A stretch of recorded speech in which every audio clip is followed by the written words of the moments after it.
C'est toujours un plaisir de vous retrouver dans votre émission préférée Entre les lignes. Aujourd'hui, on va essayer d'aller au-delà des faits pour vous permettre de comprendre l'actualité. Nous parlons de ces audios dans lesquels on entend un monsieur se nommant général John Numbi, dans lesquels il fait des affirmations selon lesquelles la mère de l'ancien président de la République, Joseph Kabila, n'est pas Maman Sifa, mais plutôt une certaine Maman Clémentine. Eh bien, on va analyser ces audios avec un journaliste d'investigation, M. Pascal Ondje, aussi spécialiste des questions politiques, un observateur de l'actualité politique depuis des dizaines d'années, M. Pascal Ondje, qui avec moi sur ce plateau une nouvelle fois. Monsieur Pascal, un immense plaisir de vous avoir à nouveau sur ce plateau en tout cas. Merci Dan, merci pour l'invitation.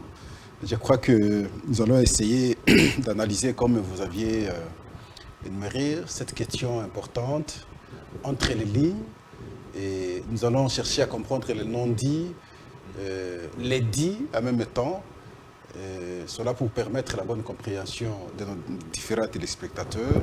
Pour cela, je vous remercie, parce que de mon point de vue, j'avais estimé que c'est une question importante, que je devais ajouter un mot, parce que ce débat, nous l'avons engagé depuis très longtemps. Et voilà, au fil du temps, certaines vérités commencent à apparaître. Donc, il était juste que quelqu'un comme Pascal donne son avis sur une telle question. Merci beaucoup, Monsieur Pascal Ondje, journaliste et puis spécialiste des questions politiques. Mais on ne va pas évoquer simplement cette question. On parlera également de l'arrestation et du transfèrement de Stanis Boujakira au CPRK, Centre pénitentiaire de rééducation de Kinshasa ex-Makala, où il a passé depuis hier sa première nuit. Comme il est journaliste, que nous connaissons tous, qu'on a vu émerger, eh bien, on va essayer d'analyser les contours de cette interpellation. Alors, on va directement commencer par ce sujet. Le premier sujet, John Numbi. On entend une voix dans des audios qui ont circulé un peu partout sur les réseaux sociaux depuis le week-end dernier.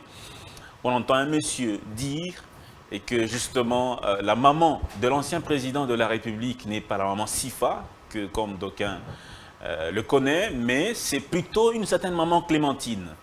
Quelle est la véracité de ces propos, Monsieur Pascal Ondje? Une fois de plus, merci Dan. On a eu cet audio, d'ailleurs, il y a, je crois, 3 audios. Mais ici, nous avons souhaité prendre là où on parle effectivement de l'identité de Joseph Kabila. C'est comme vous aviez dit, nous avons entendu un monsieur donner un avis en échange avec quelqu'un qui est en dehors du pays. Le monsieur se nomme comme général John Numbi. Oui. Il faut rappeler peut-être que d'autres qui reviennent au pays aujourd'hui ou qui viennent d'ajouter l'âge ne connaissent pas John Numbi. C'est un ancien général. Je dis ancien parce qu'il a fui, il n'est pas ici. Il était le numéro 1 de la police ici. Lorsque on assassinait Chéribert, enfin qu'est-ce que je dis, on assassinait Floribert Chebeya. En 2010. Lui-même était général ici. Et il est complice dans cette affaire. On l'a même condamné. Parce que le procès a été organisé à 2 niveaux. Le premier niveau avec le colonel Moukala, et ainsi de suite. Et à l'avènement de Tshisekedi à la magistrature suprême, on a organisé une fois de plus le procès. À l'occasion, il sera condamné. Et il a fui le pays. Il est en dehors du pays. Dans les échanges que nous avons entendus, le son, quand vous avez connu John Numbi, vous allez comprendre qu'il s'agit effectivement de John Numbi. Les excès dans les propos, vous allez comprendre qu'il s'agit de John Numbi. L'engagement, je veux dire la détermination, vous allez comprendre qu'il s'agit de John Numbi. Et la connaissance des faits sur le fonctionnement militaire, et vous allez comprendre qu'il s'agit de John Numbi. Et donc, quand vous analysez entre les lignes les sons que nous avons suivis là, vous pouvez dire effectivement qu'il s'agit de John Numbi. Mais maintenant, la question c'est que pourquoi il tient de tels propos? Il a tenu de tels propos parce qu'en étant en exil, il rêve toujours renverser le pouvoir. Le pouvoir de Kinshasa. Le pouvoir de Kinshasa par la force. Il est aussi accusé... Et en même temps, oui. Il est parmi les gens qui ont toujours cherché l'autonomie du Katanga. Et en violation de tous les textes qui font que nous soyons unis, aujourd'hui nous parlons de 26 provinces. Ce genre de comportement, quelles que soient les conditions, quelles que soient les bornes où on peut se retrouver, en tout cas, je ne pense pas qu'on peut encourager. Donc, ce propos, nous ne pouvons que décourager et dire à John Numbi, stop, le Congo d'aujourd'hui n'est pas à confondre à celui de quand nous sortions de la colonisation. Et à ce jour, les gens regardent l'évolution du monde autrement et il est difficile. Si on avait tenté à son temps avec les Tchombe, et malheureusement ça n'a pas réussi, il ne faut pas croire qu'un jour ça réussira. Et le fait souvent de dire, je l'ai suivi à travers cet audio, il dit aussi que nous avons expliqué au président tanzanien que le Congo n'est rien sans le Grand Katanga. Il parle du Grand Katanga. Et il ne comprend pas que le Katanga aujourd'hui n'est plus une province. Et le Katanga a au moins aujourd'hui 3 provinces. Donc, la configuration a changé, qu'il ne rêve pas. Quelqu'un du Haut-Katanga n'est pas de Lualaba. Oui. Quelqu'un de Lualaba n'est pas de Tanganyika. Oui. Il ne faut pas confondre. Donc, s'il est dans l'ancienne conception ou dans l'ancienne perception du Katanga, aujourd'hui les choses ont changé. Et croire que sans le Katanga, le Congo n'est rien, ça, ce n'est pas comprendre aussi les choses. Je veux dire ici que les richesses qui regorgent le Katanga, vous allez les retrouver à travers d'autres provinces aussi. C'est question de prendre le temps d'exploitation. Si ce n'est pas parce qu'on a eu à exploiter au Katanga, et on continue à exploiter au Katanga, ailleurs ce n'est pas exploité, que vous allez croire que seulement le Katanga qui a beaucoup de richesses de plus que d'autres provinces. Non, vous allez au Congo central ici, il y a du pétrole, non exploité pratiquement. Vous allez à l'Équateur, il y a du pétrole, non exploité. Vous allez au Sankuru, trop de minéraux, non exploités. Vous allez pratiquement, vous allez à Haute-Tuélé, n'en parlons pas avec l'or, ainsi de suite. Il y a beaucoup de minéraux à travers le pays qui ne sont pas exploités. Si les Blancs, à leur temps, ont mis l'accent dans les Hauts-Katanga avec les cuivres, cela ne voudrait pas dire que dans d'autres provinces, il n'y a pas de minerais à exploiter. D'accord. Ça, c'est une confusion. Monsieur Pascal, ça c'est une paire de manches sur l'autonomisation du Katanga. Il dit aussi, dans ses propos que nous avons suivis, que les démarches sont très très avancées pour justement cette autonomie du Katanga. Oui, parce que... Allons-y. Est-ce que vous croyez vraiment que il peut mettre à exécution ce plan-là? Ça ne marchera pas. Il est dans les anciennes considérations. Ça ne marchera pas aujourd'hui. Il ne peut pas tenter. Ça, c'est lui, en tant qu'individu, il est frustré. Il estime qu'il faut penser ainsi. Mais comment matérialiser ces pensées? Mais c'est impossible. Qui ce Congolais peut accepter une telle démarche aujourd'hui? Pour résoudre quel problème, atteindre quel objectif? Satisfaire John Numbi seulement? Non, ça ne passe pas. Il a fait comprendre aux gens à travers cet audio-là qu'il est en intelligence avec la Tanzanie, avec le président tanzanien. Pour venir... Pour constituer en tout cas, on appelle quoi, l'arrière-garde ou comment, je ne sais pas. Pour faire la sécession. Mais ça ne marchera pas, ça c'est rêvé. Bon, je ne sais pas à quel niveau, parce qu'il a dit qu'il est en intelligence avec certains officiers, généraux, et ainsi de suite. Mais je crois qu'il a la lecture d'avant son départ. Aujourd'hui, les choses ne fonctionnent pas de cette manière-là. Je crains qu'il expose ces généraux s'ils sont ici. Parce que si ces généraux sont cités, parmi les 6 que lui avait dit qu'il est en contact avec eux, je crois que la moindre des choses, c'est les interpeller et en savoir plus. Pourquoi vous êtes en intelligence avec John Numbi pour déstabiliser les institutions du pays? Il faut les interpeller. Et puis il dit dans cet audio que l'espoir du grand Katanga, c'est John Numbi. Mais le Katanga existe aujourd'hui, John Numbi n'est pas là.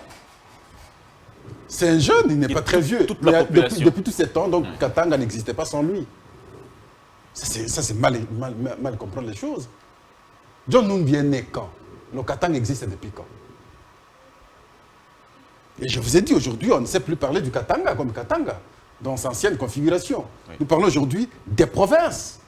Même si on a tendance à dire le grand Katanga. Mais ça n'existe plus. Cette dénomination n'est pas identitaire. Vous allez la décliner où? Dans quelle identité? Moi, je suis du Grand Katanga. Non, ça ne passe pas. Moi, je suis du Haut Katanga, territoire tel, secteur tel, village tel, clan tel, famille telle. C'est cela, vous n'allez pas dire, moi, mon identité, je suis du Grand Katanga. Ça n'existe pas. Alors, s'il lui croit les choses, il voit les choses de cette manière-là, il voit mal les choses. Nous avons suivi d'autres propos forts aussi. Parce que nous insistons à dire, si c'est lui, c'est comme ça que nous disons, si c'est John Numbi, à travers cet audio, c'est grave. Parce qu'il a été parmi les collaborateurs de Joseph Kabila. Mais pour le moment, on ne sait pas exactement dire, avec toutes les précisions du monde. Parce que nous sommes journalistes. On reste un peu à l'écart. Nous sommes journalistes, on analyse. Nous mettons des gants. C'est ça. Nous analysons parce que la personne s'identifiait John Numbi. Oui. Et lorsque nous avons suivi le propos, la voix, on a l'impression qu'effectivement il s'agit de John Numbi. C'est une impression. Voilà, c'est une impression exactement. Parce que, en tant que journaliste, il faut une investigation pour vérifier. Mais on a tenté de poser aussi des questions à d'autres généraux qui nous ont dit, ça, c'est sa voix. Mais est-ce que c'est pour autant que ça soit authentique? Non. Au moins, nous croyons que probablement ça peut être lui. Alors, il a été collaborateur de Joseph Kabila pendant longtemps. Il a eu toutes les fonctions possibles. Il a gagné ce qu'il pouvait gagner dans sa vie. Mais ils n'ont jamais dénoncé, ils n'ont jamais dit à l'opinion que Joseph Kabila, sa maman, n'est pas Mama Sifa, mais plutôt une femme rwandaise qui se nommerait Clémentine. Son débat, on l'avait engagé à son temps. Je m'en souviens, beaucoup de nos frères et sœurs diaspora revenaient sur cette question et avec Mbanda, Honoré Mbanda, l'ancien ministre. Oui. Il avait évoqué le nom de Madame Clémentine à son temps. Que c'est elle la maman de Joseph Kabila. Personne ne pouvait les comprendre. Personne ne pouvait les croire. C'est lui qui disait que Mama Sifa n'est pas la maman de Joseph Kabila. Honoré Nganda. Honoré Nganda. Et son discours a sillonné partout, a fait le débat ici, et beaucoup relayaient comme vrai, parce que ça sortait de la bouche de Honoré Nganda, qui est un grand flic dans le service de sécurité. Mais après, on nous a fait croire on nous a fait comprendre que Joseph Kabila était le fils de Maman Sifa, et c'est un jumeau avec sa sœur Jeannette Kabila. D'autres allaient plus loin pour dire que quand vous les regardez les deux, Jeannette semblait être plus vieille, plus grande, plus âgée que Joseph Kabila. Et donc, Jeannette Kabila ne serait pas sa jumelle, mais elle serait sa grande sœur. C'est ça que les gens avançaient comme argument. Ce débat, nous l'avons eu ici. Comment prouver cela depuis tous ces temps? On ne pouvait pas avoir autre moyen de prouver. C'est ça. Mais Mama Sifa oui. a-t-elle une fois dans sa vie, depuis que ce débat avait été engagé, dénoncé, déploré, parce que ça ferait mal pour une maman, qui on dit à tes enfants Qui ne sont pas les tiens. Ils ne sont pas les tiens, et tu me dis, moi, curieusement, je n'ai vu aucune déclaration de la part de Mama Sifa. Plus loin encore, Mama Sifa a une grande famille. Je n'ai pas entendu un oncle maternel Ou une tante. qui appartiendrait Oui. à Joseph Kabila ou aux autres, ou une tante, ça veut dire la sœur de Mama Sifa, intervenir sur la question comme pour dénoncer et confirmer effectivement qu'il s'agit de nos enfants. Il y a toujours eu un silence On s'est limité de cimetière. à exposer les photos où ils étaient avec Mouzé Laurent Désiré Kabila. On s'est limité à voir des photos pour comparer les traits de ressemblance avec Mouzé Laurent Désiré Kabila. Certains disaient ils se ressemblent, d'autres ils ne se ressemblent pas. Ils semblent se ressembler simplement parce qu'ils ont vécu ensemble. N'est-ce pas? Et c'est un débat que nous avons engagé. Alors, à l'époque, John Numbi n'avait rien dit sur une telle question. N'est-il pas le moment actuellement d'aller vers Mama Sifa maintenant? Qui va aller vers Mama Sifa? Nous, journalistes, c'est notre travail de faire des investigations. Nous allons Oui. nous exercer, Oui. chercher à avoir l'avis de Mama Sifa sur cette question. Comme nous avons entendu une audio d'une personne qui se nommerait John Numbi, Oui. bon, parce que nous estimons que John Numbi, si c'est John Numbi, comme John Numbi était très proche de Joseph Kabila, c'est que ces propos-là sont vrais. Si c'est John Numbi, voyez-vous, si les propos-là sont de John Numbi, ça veut dire que le contenu de ces propos est vrai. Voyez-vous? Alors maintenant, Ça veut dire que si le contenu est vrai, John Numbi, si le contenu est vrai, excusez, oui. ça ne servira à rien de faire de l'enquête parce qu'on va se limiter du fait simplement que John Numbi, qui est le collaborateur de Joseph Kabila, ne peut pas ne pas connaître l'identité exacte de Joseph Kabila. Donc John Numbi, qui a longtemps travaillé avec Joseph Kabila, il ne peut pas, comme vous l'avez dit, il ne peut pas ne pas connaître son ancien chef qu'il a longtemps promu, Exactement. avec qui il a travaillé pendant plusieurs années. Exactement. Donc ses propos seraient vrais. Vrai. Donc ici, c'est que la première démarche, c'est de nous rassurer si l'audio est vrai. Si l'audio est effectivement Vrai. de John Numbi. Lorsqu'on se rendra compte que l'audio est effectivement de John Numbi, je pense que ça ne servira à rien de chercher encore autre son contraire, parce que ça va confirmer du fait que John Numbi est trop proche de Joseph Kabila.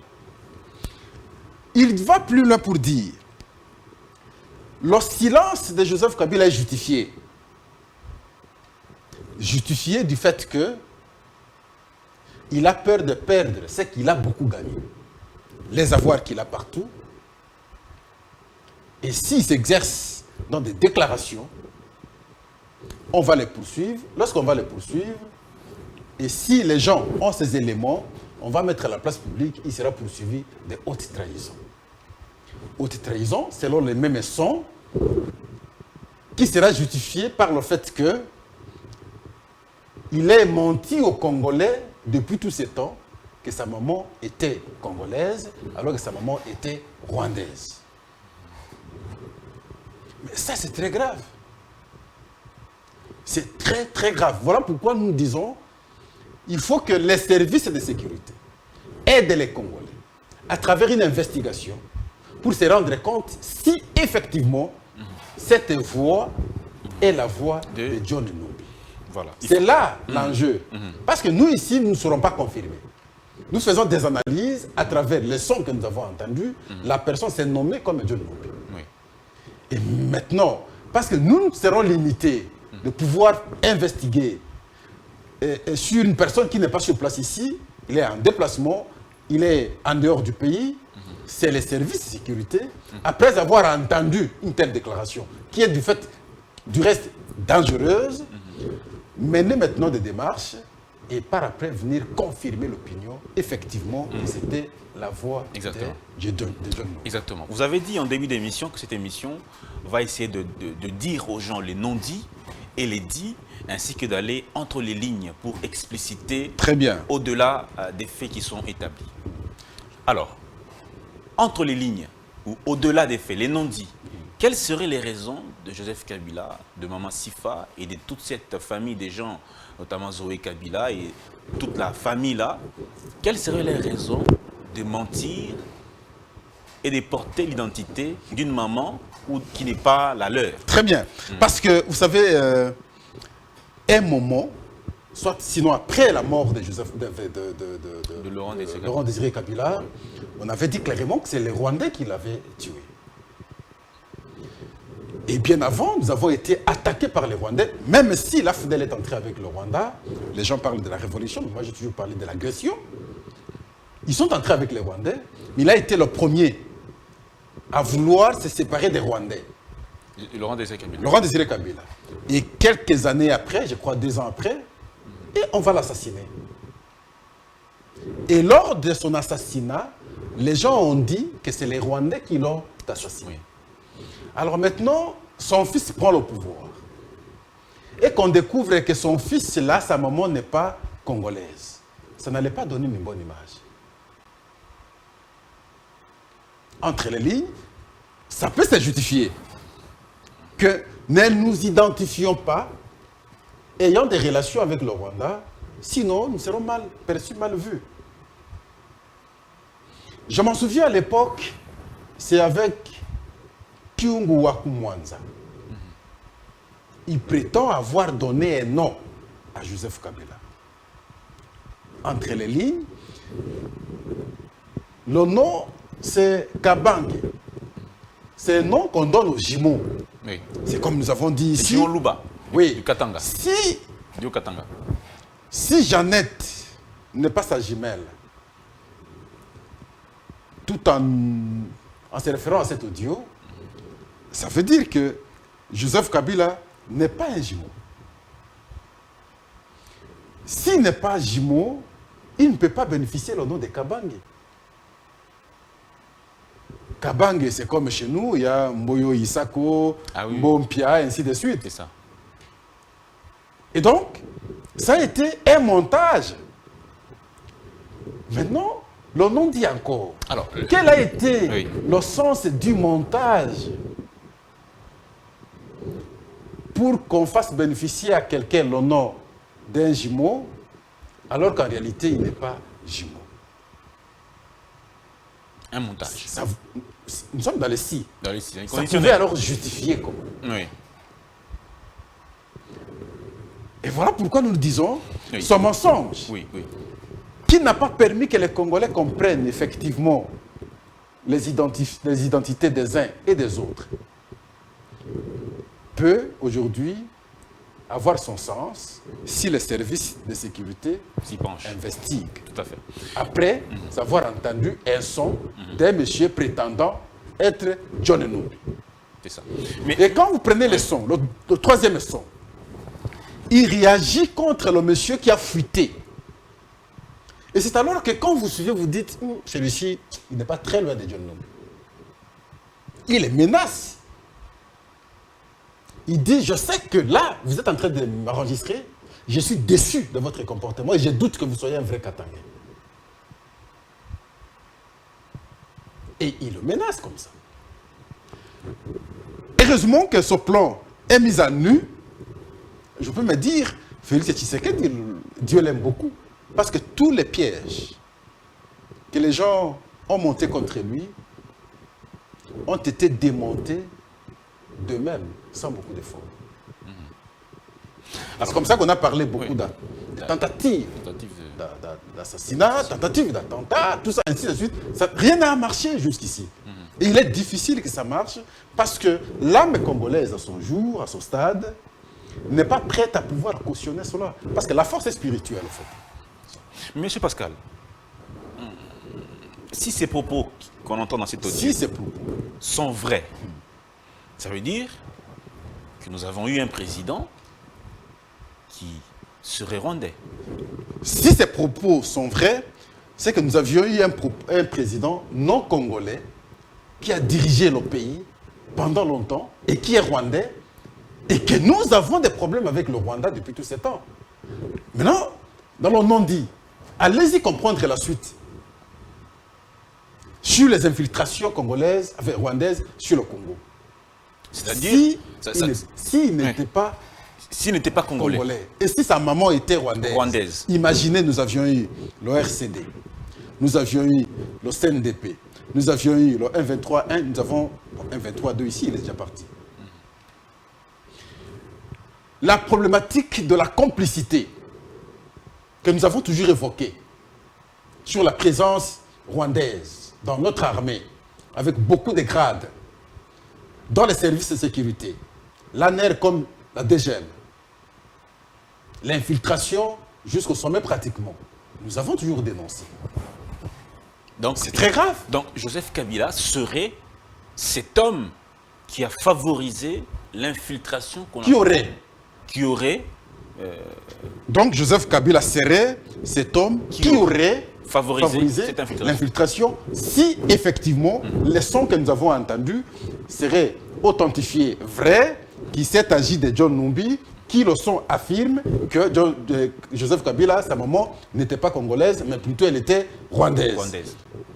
Mais un enfant d'une femme rwandaise qui dirige le pays pendant que notre pays a des problèmes avec le Rwanda depuis plus de 10 ans, depuis plus de 20 ans aujourd'hui, c'est que il était en mèche, en intelligence, avec le pays de sa maman. D'autres nous disaient à son temps que la maman en question était la sœur de James Kabarebe. Nous avons entendu beaucoup de choses ici. Comment vérifier? Les gens avancent des arguments comme ça, des thèses ainsi. Est-ce qu'ils avaient des informations quelque part ou non? On disait, la maman en question, Clémentine en question, c'est la sœur du général James Kabarebe. James Kabarebe, c'est son monsieur, son général d'armée rwandaise, qui est venu avec Laurent Désiré Kabila jusqu'à Kinshasa et qui va occuper la plus haute fonction de notre armée, le chef d'état-major d'armée congolaise, à son temps, était un Rwandais, James Kabarebe. James Kabarebe.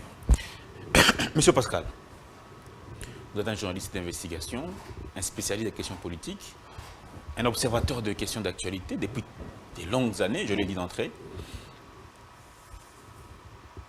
Dans la restitution de l'histoire, qui a permis ou qui ont permis à ce que Joseph Kabila devienne président de la République à l'issue de la mort de Laurent Désiré Kabila? Mais il faut comprendre en même temps que il y avait le précaré du chef. Ici, je parle de Laurent Désiré Kabila. Après son assassinat, tout le monde a paniqué, tout le monde a eu peur. Qui a fait ça? Qui a posé cet acte? Il y a eu des morts. Je crois, son nom commence à nous quitter de la mémoire. Ça va venir, on va les tuer, les Dikapend, ainsi de suite. Et Dikapend va se retrouver même en prison après. On a eu peur parce qu'à son temps, le même jour, les Dikapend d'ailleurs est passé à l'antenne pour annoncer la prise du pouvoir pratiquement. Par cette peur-là, il va céder, il n'aura pas le pouvoir, il va partir et quelques temps après, on va l'arrêter, il va se retrouver en prison. C'est les Kassiks. À l'époque, il y avait les Kakoudji, il y avait les Mawampanga, il y avait celui qui est en justice ici, les Mwende Kongolo, il y avait les Cheo Kitondo. Il y avait beaucoup de Kassiks qui ont voulu conserver le pouvoir. Joseph Kabila s'identifiait ou était connu comme l'office de musée Laurent Désiré Kabila, militaire de surcroît. Je n'ai pas compris comment et qui avaient des hautes fonctions au pays. Ils étaient des ministres des Affaires étrangères, des ministres de la Justice, des ministres de ceci ou cela, et vont finalement céder le pouvoir, accepter que le fils de Mosé Laurent Désiré Kabila prenne le pouvoir. Et il aura le pouvoir. Il va prêter serment. Au début, il a tenté de commencer avec eux, mais il va se séparer pratiquement de tout le monde, sauf sur les 3 là, comme j'ai cité, je ne sais pas si je peux compléter 4 ou 5, il va rester seulement avec Choki Tondo. Mampanga sera écarté définitivement, j'espère l'envoyer 6 ambassadeurs quelque part.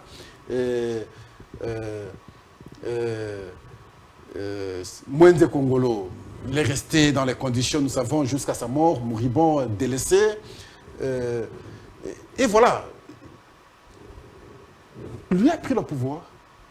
Il a créé maintenant une autre équipe qui va l'accompagner. Et il a géré le pouvoir jusqu'à la sortie en 2018, après les élections. Donc, la question que vous avez posée, comment il a eu le pouvoir?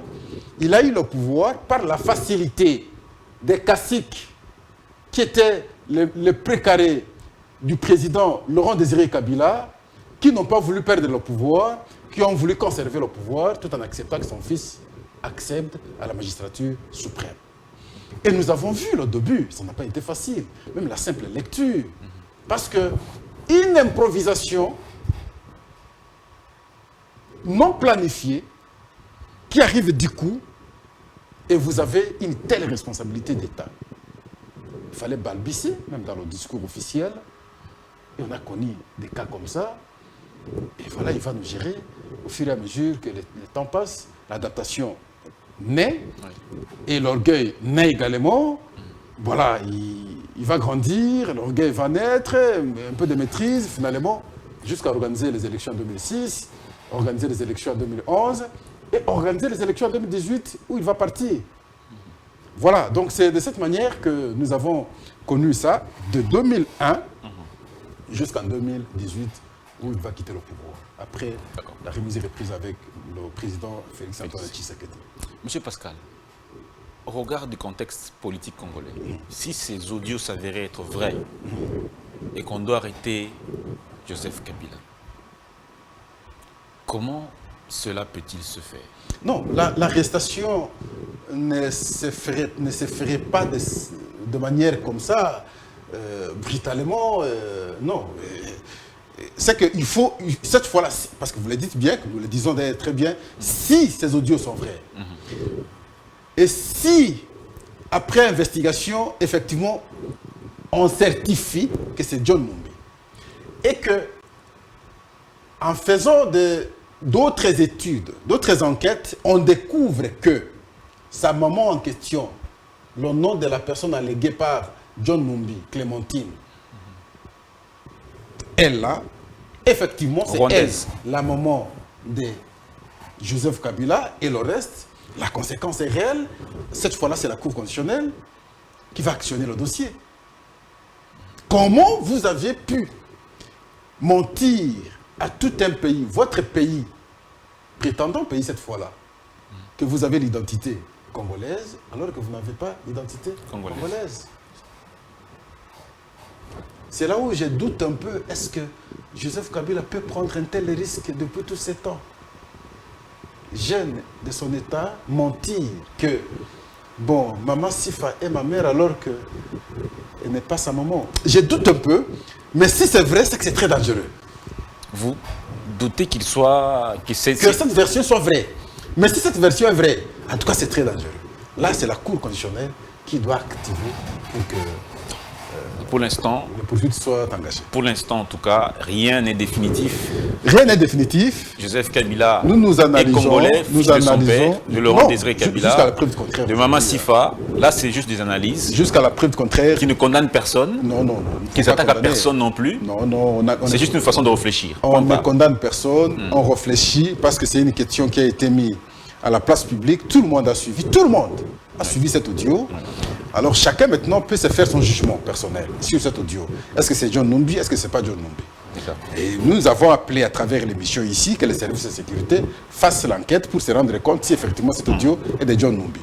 Lorsqu'ils se rendront compte que c'est l'audio de John Numbi et que c'est vrai ce que John Numbi a fait, Ça veut dire que la deuxième enquête consistera maintenant d'aller vers cette maman qui s'appellerait Clémentine, qui serait rwandaise, et maintenant aller se rendre compte que effectivement c'est la maman de Joseph Kabila. Et c'est après que on peut maintenant envisager des démarches judiciaires lorsqu'on se rendra, lorsqu'on aura des preuves tangibles, effectivement, qu'il n'était pas congolais de sa maman. Oui. Voilà. Merci beaucoup, M. Pascal Ondje. On va prendre la deuxième thématique de l'émission. Stanis Bouchakira. Le constat, c'est que aucune déclaration, ça il faut le dire. Du côté de Kabila. Côté de sa maman, pas son côté, Maman, côté de sa maman, si on peut l'appeler ainsi, sa maman. Et quand vous regardez, l'affection n'est pas dégagée. L'affection parentale n'est pas dégagée. C'est vrai ça? Vous savez, que votre fils mette au monde, c'est la joie des parents. Donc ses grands-parents vont vouloir de temps en temps être aux côtés de leurs petits-enfants. C'est ça que je ne constate pas. Et surtout après la mort d'un des parents ou des grands-parents. Donc je suis resté, mon fils a mis au monde des enfants, mon mari décédé, c'est moi la première bénéficiaire, il me reste quelques jours de vie, mais mes petits-enfants, mes petits-fils sont là, je veux les agglutiner, je veux être à leur côté de temps en temps. C'est cette affection-là que je ne constate pas. Mon fils président de la République, moi sa maman, elle ne sait pas me voir, ne fût-ce qu'avoir un petit conseil et que le monde voit qu'elle est là avec son fils. On aurait voulu voir ça. Mais je constate, on pouvait peut-être comprendre parce qu'on était au pouvoir, même après le pouvoir. On ne peut pas être autour d'une table en train de manger avec sa maman, avec ses petits-enfants. C'est ça qui manque. Alors, cette affection parentale qui n'est pas observée peut pousser d'autres personnes à croire à cet audio qui, jusqu'ici, n'est pas encore confirmé, que c'est que le pseudo John Numbi a dit, c'est vrai. Donc, il y a des actes, parfois, qui nous dégagent le message. La philosophie, nous appelons la discursivité. La discursivité. Voilà, on va prendre la deuxième thématique, messieurs, dames. Stanis Bouchakira, il a passé sa première nuit au CPRK, je l'ai dit d'entrée de jeu, Centre pénitentiaire de rééducation de Kinshasa, ex-prison de Makala. Monsieur est poursuivi pour propagation des fausses nouvelles et des faux bruits. Il y a une controverse autour de son interpellation. Les journalistes de la corporation demandent qu'il soit libéré le plus tôt possible. Sinon, ils vont engager des manifestations demandant sa libération. Des ONG ont demandé également qu'il soit libéré. On va citer l'Azado de Jean-Claude Katende, l'ODEP, et bien même le Bureau des Nations Unies, le Bureau conjoint des Nations Unies a demandé également qu'il soit libéré. Alors, est-ce que Stanis Bouchakira est-il, on peut dire aujourd'hui qu'il est l'auteur ou le coupable? C'est vrai, la justice a pris le dossier en cours. Est-ce qu'on peut dire qu'il mérite à ce stade d'être dans les mains de la justice pour pouvoir poursuivre l'enquête? Est-ce que la procédure est-elle régulière ou bien il y a encore à redire, M. Pascal? Voix qui appelle à sa libération, il faut ajouter aussi que M. Pascal exige aussi sa libération. Exactement. Pourquoi? Parce que pour un journaliste, qu'il manque la modération, sa place n'est pas la prison. Qu'il fasse des déviances, la bonne chose n'est pas l'arrestation.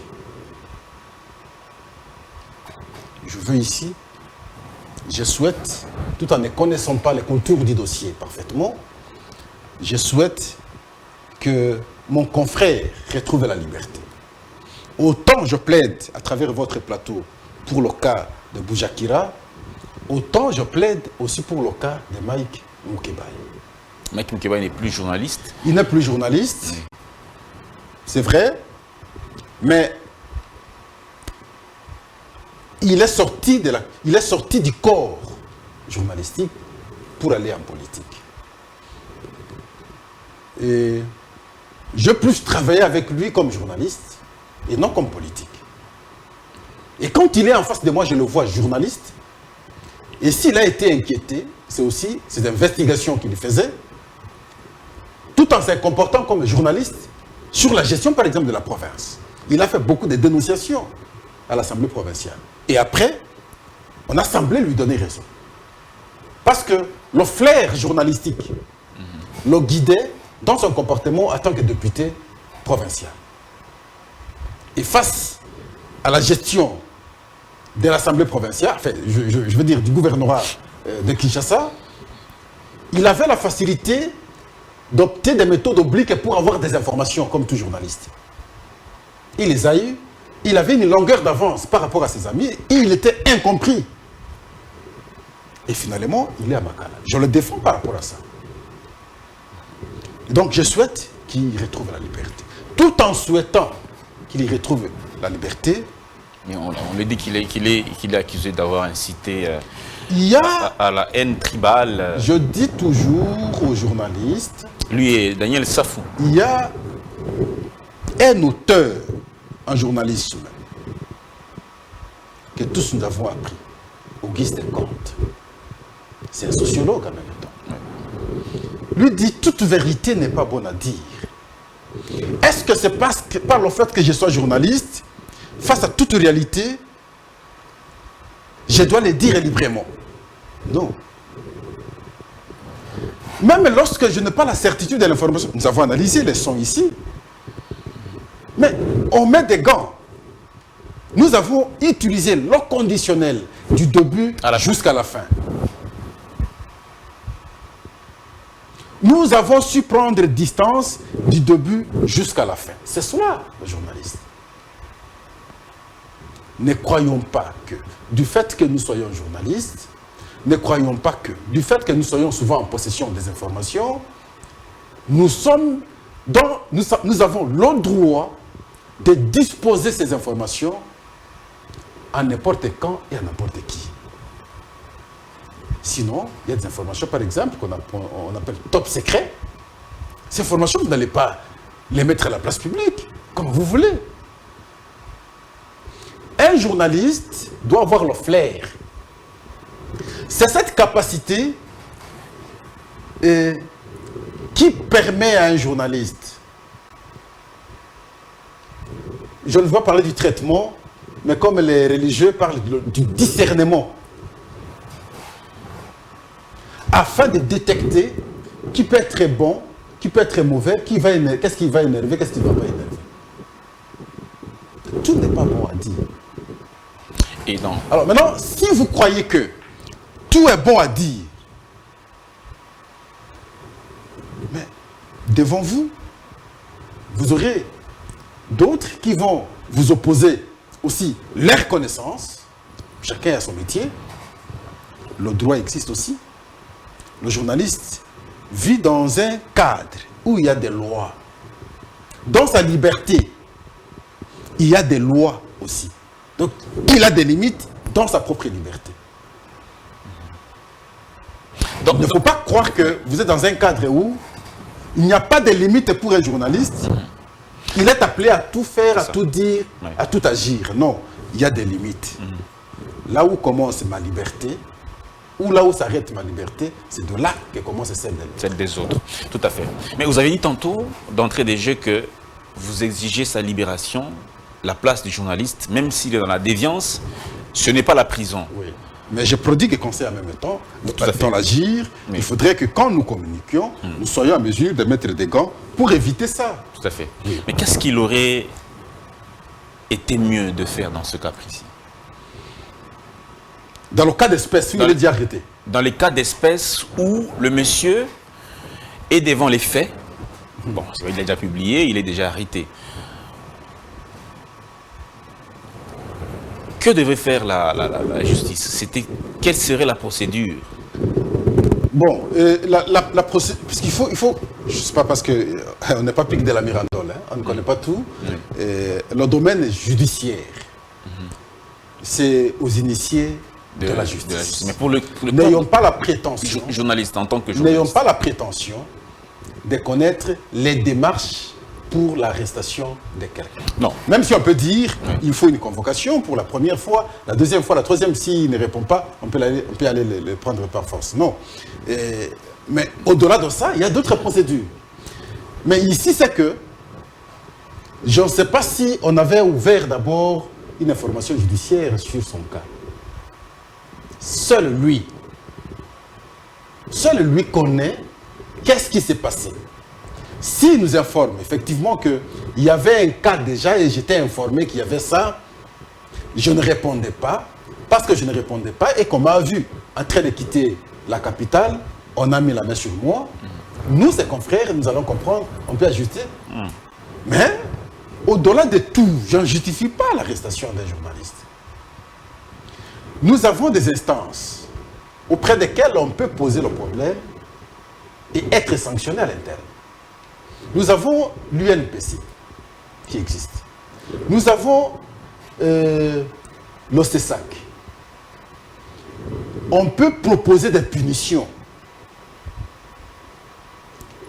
Moi, je ne vis que du métier de l'information. Si vous m'arrêtez, par exemple, vous dites, maintenant, là, vous ne prestez pas.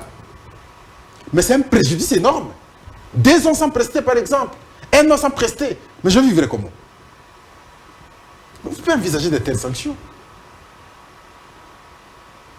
Parce que ce que nous refusons, c'est la tendance de vouloir vendre la mauvaise image du régime. Même si les faits pour lesquels on vous poursuit porteraient atteinte si c'est grave, au service de... Si c'est grave à ce moment-là, oui. On n'est pas un citoyen extra du monde pour ne pas répondre à la justice, pour ne pas respecter les lois du pays. Non, je ne dis pas cela. Que les gens ne m'entendent pas, ne me comprennent pas au travers. Il y a des cas qui ne nécessitent pas forcément l'arrestation pour un journaliste. Si c'est une infraction très grave, ce n'est pas parce que Pascal est journaliste qu'il ne peut pas être arrêté. Mais simplement, n'encourageons pas cette pratique d'arrêter les journalistes parce que finalement, ça ternit l'image. Des journalistes. Soit faites alors une bonne communication. Informez l'opinion, la vraie raison de l'arrestation, et chacun se fera maintenant le jugement. Si l'acte commis par le journaliste est grave, chacun dans sa conscience va les condamner. Exactement. Et cette fois-là, on va plutôt demander, plaider pour qu'il retrouve la liberté. Merci beaucoup, M. Pascal Onje. On a vidé les 2 sujets du jour. Mesdames et messieurs, en tout cas, nous espérons que vous avez apprécié. Vous n'avez pas évoqué le cas de Kabound, dialectique. Là, nous pourrons justement y revenir compte tenu du temps, parce que la matière a été très très abondante. C'est vrai que Jean-Marc Kabound, aujourd'hui, il est condamné, il est condamné à 7 ans de prison. J'apprends même que ce jugement, c'est un jugement définitif, il n'y a pas moyen de faire appel. C'est un jugement définitif. Bon. Il sera toujours, parce que c'est un politique, il y aura toujours une petite ouverture, une fenêtre un jour, mais le mal, c'est qu'il n'a pas été à mesure de prouver ces allégations. 2 minutes. Non, c'est pas un procès politique. Non, c'est pas un procès politique. Il a avancé des allégations, en tout cas, tous nous avons compris que c'était grave. Alors, nous, on attendait quoi? Apporter des preuves, une fois en face des juges. Mais curieusement, il va avec des déclarations encore. Les juges n'avaient pas besoin de déclarations. Cette fois-là, les juges avaient besoin de preuves parce qu'il s'agissait d'un procès pénal. Il fallait aller avec des preuves, mais il n'est pas allé avec des preuves. Il s'est limité avec des incantations, encore appeler la population, ne votez pas Tshisekedi. Est-ce qu'on a besoin de ça? On n'a pas besoin de ça. Est-ce que c'est Tshisekedi qui t'a poussé de tenir de tels propos? Personnellement, tu as eu quel problème particulier avec Tshisekedi? C'est tout mauvais comportement que nous avions vu d'abord ici sur le boulevard, comme autorité. Tu n'as pas su te réserver.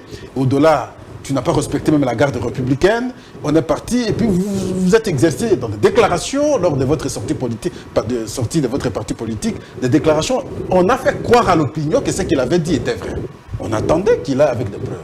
Mais on l'invite maintenant d'apporter les preuves, mais il s'en va avec des déclarations inutiles.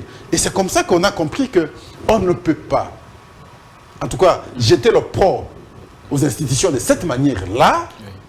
On ne peut pas véhiculer de faux bruits de cette manière-là. Oui. On ne peut pas se comporter de manière indécente comme il avait fait en tant que deuxième haute personnalité de l'Assemblée nationale. Et voilà, aujourd'hui, il a été condamné. Bon, moi je pense qu'il est condamné. Il va passer quelques temps en prison. Je sais comment ça se fait généralement lorsqu'on est politique. Sûrement espérant qu'il y aura une ouverture. Mais mon souci, c'est que, pour finir, j'ai fini par là. Il aura mis en cause ses études. C'est un jeune, oui. Peut-être que c'est par manque de modération dans le comportement. Et finalement, il avançait un peu bien aux études. Il a quitté le graduat. Il était en licence. Et voilà, maintenant, il a interrompu les études. 2, il va manquer les élections. Or, il était mieux placé pour être élu député national. Vous savez, la force d'un homme politique dans un espace démocratique, c'est le mandat. Il aura perdu. N'est-ce pas cette occasion d'être député une fois de plus? D'accord. 3, il aura passé des moments difficiles en prison, simplement par manque de modération, par l'excès d'expression, par, en tout cas, l'euphorie du pouvoir. Mesdames et messieurs, vous l'avez compris, c'est la fin de l'émission. Merci de nous avoir suivis. Vous avez une voix discordante. Vous souhaitez bien répliquer au propos de M. Pascal. La voix est libre. C'est garanti par le code de déontologie des journalistes.